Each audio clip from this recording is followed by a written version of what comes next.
Just obviously a really, really tough opponent that we went against today. I was really proud of our players' effort. As I told them, you have some decisions, you have some things you wish you could have back. I'm sure all of us have some plays wish we could have had back and maybe gone differently.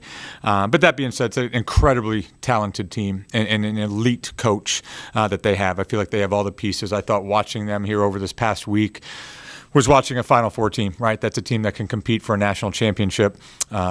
They've got pieces. I thought Taylor Jones was just incredibly hard to stop inside. And then, oh, by the way, you got a couple other All-Americans with them. So Harmon was tough. I just thought very, very disruptive. Even on the offensive end, I'm sure, she'd sit here and say it wasn't her best offensive game, but I thought the way that she distributed the ball, ran their offense. Then Madison Booker is a special player. You kind of had to have her not make those mid-range jump shots that are pretty hard to guard. I think even on the late ones, we were there, we were contesting.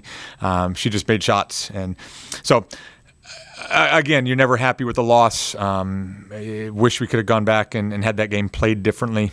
But proud of our kids for the effort. And I do think this will help us down the road. Yeah, if I could start there, would you view this as a step forward rather than a step back despite a defeat? That's a great question, John. I would have to easily say this is a step forward. I think this, just even the preparation, I think we can look at the game. We can look at, hey, what if we make this shot? What if we go zone earlier? What if we do some of this stuff?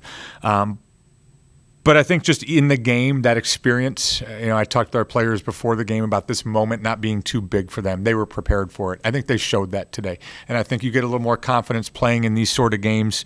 But I go back to just the preparation for this week. I think we had to play differently. No matter how you prepare, they're going to make you play differently in the game, and I thought that happened. They were very disruptive. They make you start your offense in different ways. You kind of have to just play, and I think once we kind of figured some of that stuff out, we're a lot more successful, and those things will pay dividends down the road.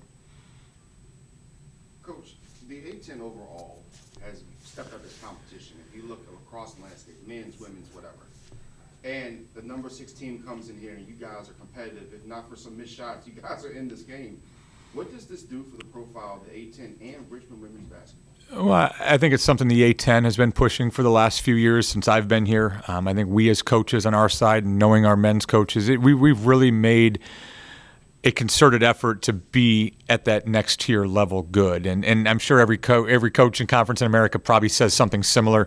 But I think the leadership at the top of our conference with our commissioners and everybody else working for them administratively has really placed an emphasis on the importance of being a strong basketball conference. And you look at what the men have done with some big wins across the A-10 and already talking about 3 and 4 bid league. I think that's a huge thing.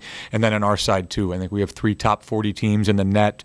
The schedule that a lot of our teams have played with St. Joe's, I think George Mason was in it late with Maryland and maybe even had the lead late. So I think we definitely have stepped it up, and hopefully when one of those rising tides lifts all boats. How about that one? They are here this year. You're there next year. Would you like to see this series continue? It's good for Richmond to play a top 10 team every year, right? Yeah, I think that's how this happened. Is Vic's one of those coaches that doesn't say no?